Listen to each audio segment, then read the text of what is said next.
les classements de films sur internet, c'est toujours une histoire compliquée. Salut à tous, ici Reg, j'ai envie de parler aujourd'hui et de réagir au classement des meilleurs films de tous les temps selon Allociné et selon les spectateurs d'Allociné. J'ai choisi les 30 premiers films, je vais en parler rapidement, à chaque fois je ferai une mini critique du film et ensuite expliquer pourquoi à mon avis il est dans le classement et pourquoi les spectateurs auraient préféré un film plus que l'autre. On va commencer tout de suite avec la 30e place, c'est Le Parrain partie 2. Parrain partie 2, chef-d'œuvre intemporel du cinéma, beaucoup considèrent que c'est le meilleur film de la saga, dont moi. Les acteurs sont fabuleux, la mise en scène est incroyable, tout est vraiment parfait. Pour moi, ça fait partie de ces rares films de cinéma où il n'y a rien à dire. C'est un film parfait de A à Z, il n'y a aucun défaut, c'est une œuvre intemporelle, ça va à tout jamais rester dans l'histoire du cinéma. Et on le retrouve que, entre guillemets, à la 30e place. Et là, c'est pas très choquant parce qu'on connaît pas la suite de la liste, mais c'est vrai comment on se rend compte que les spectateurs d'Allociné respectent le fait que c'est un grand film de cinéma et qu'ils l'ont très bien noté. Pareil pour le 29e, excellent film de gangster, c'est Les Affranchis, sûrement l'un des meilleurs films de gangster de tous les temps. Vous allez voir, de toute façon, il y a beaucoup de films de gangster dans la liste, parce que je pense qu'il représente un peu aussi la génération Allociné, les gens qui aiment ce genre de films, et aussi, mine de rien, c'est des films extrêmement populaires. Les Affranchis, c'est l'un des films les plus cités de droite à gauche, c'est un truc de fou. Tout le monde aime ce film, tout le monde en parle, même aujourd'hui, ça reste parmi les films de gangster préférés des gens, et c'est un film vraiment que tout le monde connaît, donc la popularité, c'est extrêmement important, et c'est aussi ça qui permet de glisser ce genre de film à la 9e position. Là où c'est intéressant, c'est qu'un film comme Lion arrive, et tu te dis, c'est un peu bizarre, parce qu'un film comme ça est beaucoup moins populaire, a eu un retour critique vraiment positif, mais en vrai, si tu dis Lion à des gens dans la vraie vie,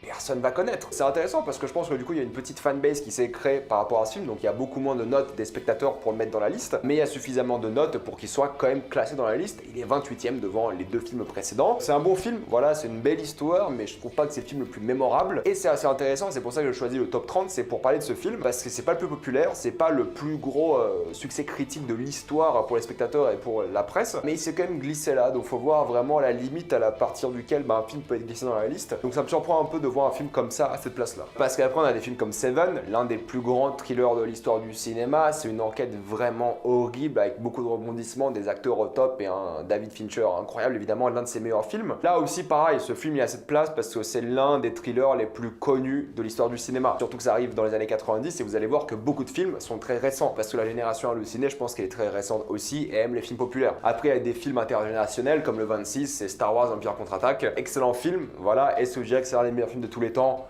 Personnellement, peut-être pas. C'est un excellent film, c'est l'un des meilleurs blockbusters de tous les temps, c'est clair et net. Mais moi, personnellement, c'est pas le genre de film que j'aurais mis là. Comme pour Lyon, je l'aurais pas mis dans cette liste. Si je vais choisir mes 30 films préférés, enfin préférés, peut-être j'aurais mis dans la liste, mais les meilleurs films de cinéma de tous les temps, je l'aurais peut-être pas mis dans la liste. Alors que évidemment, j'adore ce film. Mais je pense que vu que c'est Star Wars, il est vraiment boosté par sa popularité. Ce qui est intéressant, c'est les films comme Il était une fois dans l'Ouest, qui est moins connu que Star Wars, que je pense que les gens ont beaucoup moins vu qu'un Star Wars. Là, c'est un film qui le mérite. Voilà, la qualité est là. C'est Sergio Leone, c'est l'un des plus grands westerns de tous les temps, enfin, il n'y a rien à dire là-dessus. Il n'y a rien qui nous surprend là, c'est un film qui mérite cette place et il n'y a rien qui fait de l'inflation, on va dire. C'est un classique de cinéma qui est extrêmement apprécié, qui a une mise en scène phénoménale avec des scènes plus que cultes, enfin bref. C'est comme le film d'après, à la 24e place, c'est Le Bon, la Brute et le Truand. Il y a ces piliers du cinéma qui vont revenir sans cesse dans la liste et ça qui est important aussi. Mais je pense qu'aujourd'hui, c'est le genre de film que les gens n'ont pas forcément vu parce que c'est plus un film générationnel. Les gens de maintenant, ils ont quasiment pas vu ce film. C'est un film très lent, c'est un film très contemplatif, c'est pas le film le plus dynamique. Donc c'est quand même bien que ce genre de film existe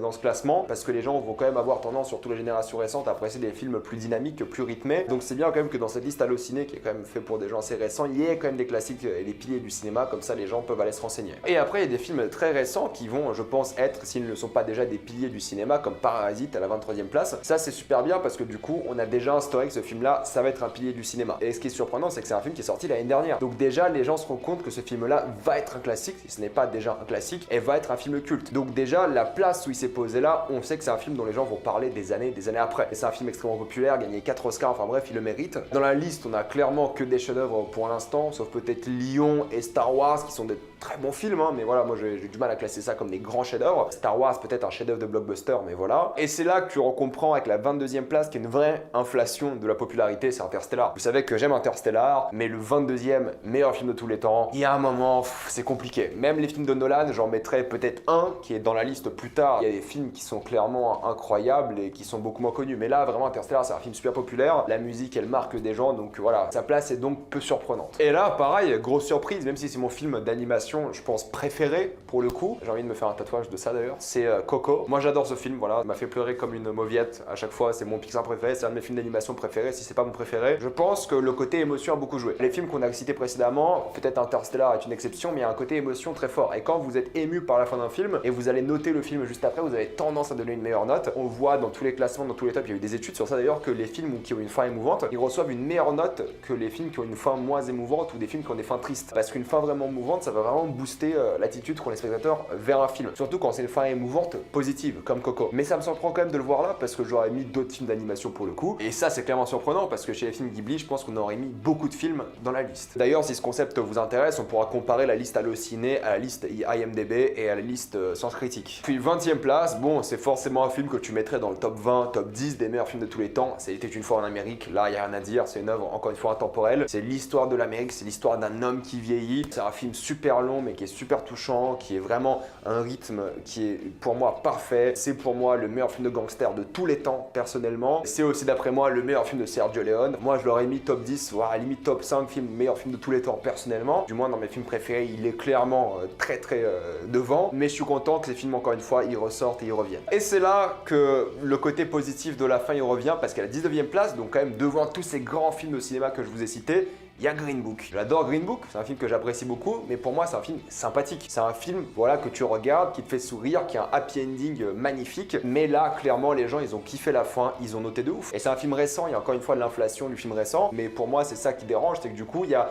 tellement un biais par rapport à la fin, par rapport au happy feeling, par rapport à ces films joyeux. Du coup il y a des films comme Green Book, comme peut-être Coco, comme peut-être Interstellar qui se glissent dans ce classement, alors qu'en vrai, faut être honnête, hein, ils font pas le poids face à Il était une fois en Amérique. Des films comme ça qui ont changé l'histoire du cinéma pour toujours. Interstellar, bon, c'est très bien, j'aime beaucoup, je veux pas nier Interstellar, mais ça va pas changer grand chose. Alors qu'un film, celui d'après, il a pour le coup changé grand chose, il a remis au goût du jour les films historiques, même si on n'a pas eu beaucoup de films historiques depuis, c'est Gladiator. Gladiator, je trouve qu'il y a encore quelques problèmes, voilà, c'est pas un film parfait, moi je l'aime, c'est un de mes films préférés aussi, pour le coup, il n'y a rien à dire là-dessus, j'ai un tatouage d'ailleurs, Gladiator, enfin bref, c'est un de mes films préférés de tous les temps. Est-ce que je le mettrais devant des classiques comme auparavant? Non, mais c'est un film tellement connu, tellement culte, mais c'est là que t'es un peu déçu parce que des films comme ça, tu vois, qui sont vraiment boostés par la popularité, parce que des films comme Master and Commander avec Russell Crowe, il n'y en a pas vraiment dans le top. Vous allez comprendre que c'est un peu le problème de la liste, c'est que les grands classiques ils y sont, mais les films moins occidentaux, moins américains, ils sont pas dans la liste. Comme je vous l'ai dit, des Ghibli, il y en a pas. Pour le coup là, 17e place, je comprends pourquoi il a vraiment marqué le monde, hein. Moi c'est l'un de mes films préférés aussi, c'est Fight Club. Là je dirais que c'est un des meilleurs films de tous les temps pour le coup, mais c'est surtout un film générationnel. Les gens qui ont grandi et ont vu Fight Club, je pense que la majorité c'est parmi leurs films préférés. J'ai rencontré peu de personnes de mon âge et un peu plus vieilles parce que bon, je suis pas vraiment la génération Fight Club, même si je suis né un peu avant le film. Les gens qui sont dans les années 90, je pense que Fight Club c'est l'un de leurs films préférés. Dur de rencontrer quelqu'un qui a vu ce film et qui se dit ah ouais non c'est un mauvais film, très dur. Donc là clairement moi je trouve qu'il mérite encore une fois, mais je pense qu'il est aussi boosté par le fait que c'est un film générationnel qui a marqué l'enfance ou l'adolescence des gens. Surtout quand t'es adolescent, c'est un film qui te marque de ouf parce que c'est un film anti-système et forcément ça impacte encore plus quand c'est un film qui est un peu d'accord avec toi. Mais des films comme American History X qui sont très politiques, ça dans le top, il y en aura beaucoup moins. Celui-là c'est dur de dire qu'il mérite pas d'être dans le top, mais c'est Le Seigneur des Anneaux les deux tours à la 16e place. Qu'est-ce que vous voulez dire? La plus grande trilogie je pense d'après moi de tous les temps, l'un des meilleurs films de fantasy de tous les temps avec l'une des meilleures, si c'est pas la meilleure bataille de tous les temps. Il y a compétition sur ça avec des films asiatiques et d'autres films américains, mais qui tu peux être pour dire aujourd'hui que c'est pas un bon film et qui mérite pas être dans le top des meilleurs films de tous les temps. Le problème c'est que c'est pas le seul de la trilogie dans la liste, du coup forcément ça biaise un peu la liste et encore une fois tu peux débattre si les deux tours méritent d'être devant des classiques du cinéma parce qu'il a aussi des défauts, mais c'est indéniable de dire qu'il mérite une place dans ce top 30. Et c'est là encore une fois que j'ai du mal, c'est avec la 15e place, c'est Django Unchained. J'adore ce film, mais bon il y a un moment... C'est un bon Tarantino, mais c'est pas le meilleur Tarantino. C'est un film d'action avec des dialogues super cool, avec des acteurs super. C'est un film un peu trop long, je trouve. C'est un film qui a quand même pas mal de défauts. C'est pas le Tarantino le plus fin, c'est pas le plus subtil. C'est un bon délire et c'est, je pense que pour ça qu'il est dans le top, c'est que les gens aiment les bons délires. Et un film comme ça, qui est quand même un film d'auteur de très bonne qualité, il y a un moment, ça se fait booster aussi et surtout que c'est un film très récent que les gens ont adoré. Et je pense que c'est le film de Tarantino le plus apprécié de ces 20 dernières années quand même. Je vais pas me répéter, Le Seigneur des Anneaux, La Communauté de l'Anneau, il mérite aussi, ça a changé le monde de la fantasy pour toujours. Sans ce film-là, on n'aurait pas eu beaucoup de films, donc il mérite sa 14e place. Un film d'animation qui est plus élevé que Coco, c'est Le Roi Lion, évidemment. Là, c'est clairement un film qui est dans le top 13, vous vous rendez compte, meilleur que les films que j'ai cités avant, juste parce que c'est la nostalgie de l'enfance. Ne méprenez pas ce que j'ai dit, c'est un excellent film, mais... il y a un moment entre Le Parrain et Le Roi Lion, c'est juste que c'est un film générationnel. C'est un film d'enfance, c'est un film qui a vraiment marqué ma génération, la génération un peu d'avant. Donc les gens, forcément, quand ils mettent des étoiles à ce film, ils mettent 5 sur 5, c'est sûr. Et après, il y a des films que je comprends moins, c'est Gran Torino, je comprends pas. Là, pour le coup, c'est un film récent, 2009 je crois. C'est un film qui a une fin touchante, un peu triste, mais c'est un film ultra classique. Super efficace, mais ultra classique. Donc peut-être qu'à l'époque où il est sorti, les gens l'ont vu, l'ont vraiment adoré, c'était un carton, et ils ont vraiment boosté sa note par rapport à la fin, par rapport au film. Mais en vrai, c'est un film qui a été vu et revu. Ça n'a rien changé, c'est pas le meilleur film de Clint Eastwood en plus, de loin, je trouve. C'est un film très appréciable, que je kiffe vraiment, mais dans la filmographie d'Eastwood, il y a de bien meilleurs films qui sont très peu présents. Par contre, celui-là, il me fait plaisir, c'est la 11e place avec Vol au-dessus d'un nid de coucou. Je suis content que ce film est encore dans le top. Les gens vont peut-être le voir grâce à Stop, c'est que c'est un film qu'on voit plus aujourd'hui. On en a parlé un peu avec Ratched récemment parce que c'est un préquel techniquement, mais en vrai, ça n'a rien à voir. C'est un film que j'aime beaucoup, qui est très lent. Alors voilà, pour le coup, c'est un film très lent, qui a vraiment un beau message de liberté, sur la santé mentale aussi, sur plein de choses différentes, mais que les gens aujourd'hui, ils connaissent plus. Moi, les gens de ma classe, ils connaissent pas Vol au-dessus d'un nid de coucou, ça n'existe pas. Et ça, c'est important parce que bon, il était une fois en Amérique. Le Parrain, les gens, ils connaissent, c'est des films ultra populaires. Mais pour les gens aujourd'hui de mon âge, de ma génération, qui sont pas cinéphiles ou qui n'aiment pas le cinéma, Vol au-dessus d'un nid de coucou, c'est un film que les gens connaissent plus. Donc je suis très content que ce genre de film soit dans la liste. Après, je suis déçu que des films plus cultes aussi de l'époque soient pas dans la liste, comme Midnight Express par exemple. Peut-être c'est dans le top 50, top 100, bien sûr. Mais c'est vrai que c'est des films qui ont marqué une génération, mais pas celle qui va sur Allociné, je pense. Après, je suis un peu biaisé parce que Midnight Express, c'est un film formidable et j'aurais aimé le mettre dans la liste. Mais c'est vrai qu'on a très peu de films qui sont pas populaires. Je dis pas que Vol au-dessus d'un nid de coucou, c'est pas un film populaire, mais aujourd'hui, il est beaucoup moins. 10e position, Pulp Fiction. Moi, je trouve que c'est un des meilleurs films de tous les temps. Je trouve qu'il mérite d'être dans un top 10, top 20, top 30. Voilà, pour moi, c'est une œuvre d'art ce film. Je sais que beaucoup ne l'aiment pas, je sais que beaucoup critiquent, mais il n'y a rien à dire sur le film. Moi, je l'adore de A à Z, ça a vraiment marqué ma génération aussi, mon adolescence. Mais je pense aussi que le fait que Pulp Fiction soit au rang de la liste, c'est aussi que beaucoup de personnes n'ont pas vu Reservoir Dogs. D'ailleurs, quand je fais mon classement des films de Tarantino, vous étiez beaucoup à avoir voté sans avoir vu Reservoir Dogs, donc ça c'est assez intéressant. Et du coup, je me dis que beaucoup de gens ont vu Pulp Fiction parce que c'est un film plus populaire, mais s'ils avaient vu Reservoir Dogs, peut-être qu'il y aurait un peu conflit d'intérêt. Parce que Reservoir Dogs, c'est quand même un film aussi excellent, incroyable, même si je pense que Pulp Fiction, c'est un film plus populaire, un plus grand public. Donc là, il n'y a pas de surprise, il n'y a rien à dire là-dessus. Pour la 9e place, pareil,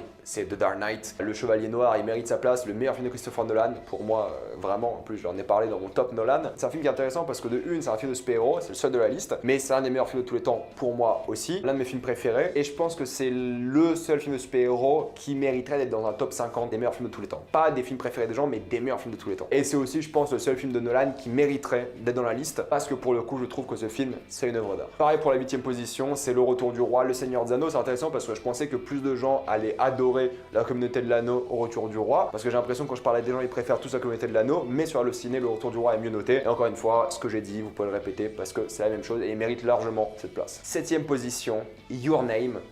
Incompréhensible. Je comprends que c'est un bon film, les gens l'ont bien aimé, moi je trouve ça ok mais sans plus, mais je pensais pas que ce film était aussi populaire, je pensais pas que ce film était aussi bien noté, et d'ailleurs c'est le 3e film d'animation de la liste. Je vois pas comment Your Name va changer quoi que ce soit dans le cinéma, je vois pas comment Your Name est plus impactant ou même meilleur que tous les autres films qu'on a cités, mais vraiment tous. C'est l'ovni pour moi de la liste, il est là.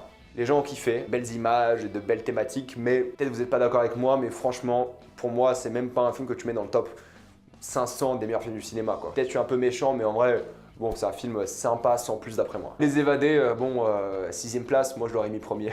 Enfin, y a pas de... Je crois que sur IMDb il est premier d'ailleurs. C'est un film parfait. Changer une génération. C'est un film de moins en moins populaire. Comme Vol au-dessus d'un nid de coucou aujourd'hui, c'est un film qui est moins aimé, qui est moins connu. Mais si vous n'avez pas vu Les Évadés dans votre vie, vous avez raté un truc. Même aujourd'hui, c'est l'un des films les plus divertissants et regardables. Il est extrêmement bien rythmé. Vous n'allez pas vous ennuyer. C'est un chef-d'œuvre du cinéma, il n'y a rien à dire là-dessus. C'est l'un de ces films parfaits, quoi. Il n'y en a pas beaucoup dans la liste, mais lui, il en fait partie. Je suis grave content que ce film soit dans la liste parce que c'est le seul vieux film, entre guillemets, c'est 12 hommes en colère. Si vous n'avez pas vu ce film, pareil, film parfait, film chef-d'œuvresque. Tout le monde doit voir ce film dans sa vie, je pense. Un jour, je ferai une vidéo, les films à voir dans sa vie. Mais tout le monde doit voir ce film dans sa vie, c'est un must essentiel. Vraiment, vous pouvez pas vivre sans voir ce film. Et c'est un vieux film, noir et blanc, mais les acteurs, le fait que ce soit lui, rien à dire, rien à dire. Regardez ce film, il mérite totalement sa place. 4e place, Le Parrain. Et je pense que Le Parrain, bon, il le mérite évidemment, mais je pense que Le Parrain 1 est devant Le Parrain 2 parce que Le Parrain 1 est plus iconique que le 2. Dans le sens où Marlon Brando, grâce à lui, ce film est à la 4e position. Vu que le 2e n'a pas cette figure charismatique de Brando, enfin, il y a Al Pacino, tout ça, mais il n'y a pas l'image du Parrain. Quand tu penses au Parrain, tu penses à Brando. Vu que le 2 n'a pas Marlon Brando, je pense qu'il est un peu plus loin dans le classement. Moi, je préfère le 2, je trouve que c'est un meilleur film. Mais bon, là, c'est comparé vraiment des chefs-d'œuvre, donc il n'y a pas trop d'intérêt. Mais mais voilà, je pense que c'est vraiment l'aspect iconique qui a permis au Parrain 1 d'être devant le Parrain 2. La liste de Schindler, le meilleur film de Steven Spielberg d'après moi, noir et blanc, ça parle de l'Holocauste, c'est super touchant, c'est un traumatisme, enfin voilà, c'est rien à dire là-dessus. C'est un film historique important, c'est un film qui regorge de thématiques essentielles, un travail de mémoire vraiment important pour la société, pour l'être humain. C'est quelque chose de super important, c'est quelque chose de super important à voir, à connaître dans sa vie. Et si vous n'avez pas vu ce film, il faut le regarder pour la mémoire, pour ce qui s'est passé. Donc là, en tant que film historique qui a un message aussi fort, il mérite clairement cette place. Moi aussi, c'est l'un de mes films préférés de tous les temps. Ce qui a vraiment mis ce film à la deuxième position, c'est la fin et le côté iconique du film, c'est la ligne verte. C'est un film cool, voilà, mais tu mets pas sa deuxième. Vraiment, pour moi, c'est pas le top 100, c'est pas le top 200. C'est un film vraiment sympa, qui est super touchant. Mais en tant que film, il y a beaucoup de pathos, beaucoup de pathétique. Les gens s'étaient plaints que Seven, le film turc là, c'était super pathos. Mais La Ligne Verte, c'est pareil, hein. Ça fait pleurer pour faire pleurer. C'est un meilleur film que le film turc, hein, je trouve. Pour moi, c'est juste de l'émotion facile. Et quand tu revois le film, tu te rends compte qu'en fait, il n'y a pas grand chose. C'est un bon film, mais deuxième de tous les temps. C'est juste que les gens ont été émus par la fin, ils ont trouvé ça incroyable et puis c'est tout. Et puis c'est un bon film, encore une fois, il y a des super acteurs et la fin est iconique. Mais deuxième, jamais de la vie. Et jamais de la vie. Et là, je vais me faire des ennemis, mais jamais de la vie. Première place, et là, je suis un peu d'accord. Je n'aurais pas mis moi la première place de tous les temps, mais je comprends pourquoi ce film est là, parce que c'est une ode à l'Amérique, c'est vraiment un voyage dans l'Amérique, c'est Forrest Gump. Personnage super touchant, thématique sérieuse, c'est un chef-d'œuvre, voilà, encore une fois, et c'est le film le plus grand public, je pense, de la liste, tout en étant un chef-d'œuvre. Les films qu'on a cités, genre Le Parrain, chef-d'œuvre, mais le problème c'est que c'est pas grand public, c'est la vérité. Forrest Gump, c'est pour tout le monde, tous les âges. C'est grand public, tous les sexes, tout ce que vous voulez. C'est un film super intergénérationnel et c'est pour ça qu'il est à cette première place. C'est qu'il n'y a aucun défaut pour moi. Enfin, c'est un film parfait encore une fois et juste qu'il est fait pour tout le monde. Et ça te booste énormément dans le classement. Pour conclure, j'ai fait cette vidéo pour vous parler d'un truc au final, et je sais que c'est un peu laborieux parce que ça peut paraître un peu répétitif comme vidéo, mais au fait c'est pour vous montrer, pour vous dire que c'est pas assez ces classements-là. Peut-être je ferai des comparatifs avec les autres sites, comme je vous l'ai dit, et les séries d'ailleurs, mais c'est pas assez parce qu'en fait, ces films qu'on a vus là, c'est que des films récents, c'est que des films américains pour la majorité d'entre eux. Il y a très peu de films d'animation, il y a très peu de films russes, il y a très peu de films asiatiques. C'est une liste qui est très biaisée sur ce qui s'est passé récemment. J'ai regardé le top 100 aussi, j'ai regardé tous les films du top 100. Il n'y a pas grande différence pour vous dire. Ça reste des films que les gens ont vus récemment, qui sont américains, qui sont accessibles, qui sont grand public, sauf quelques piliers classiques du cinéma comme on a cité aujourd'hui. C'est pour ça que je vous dis ça, c'est que si vous êtes juste un peu fan de cinéma, cette liste-là, elle est très bien. Vous allez regarder des films importants, sauf quelques-uns qui sont un peu OSEF, comme Green Book, en vrai on s'en fout. Vous allez regarder des films importants, mais si vous êtes vraiment curieux de cinéma, si vous voulez vraiment aller plus loin, je vous conseille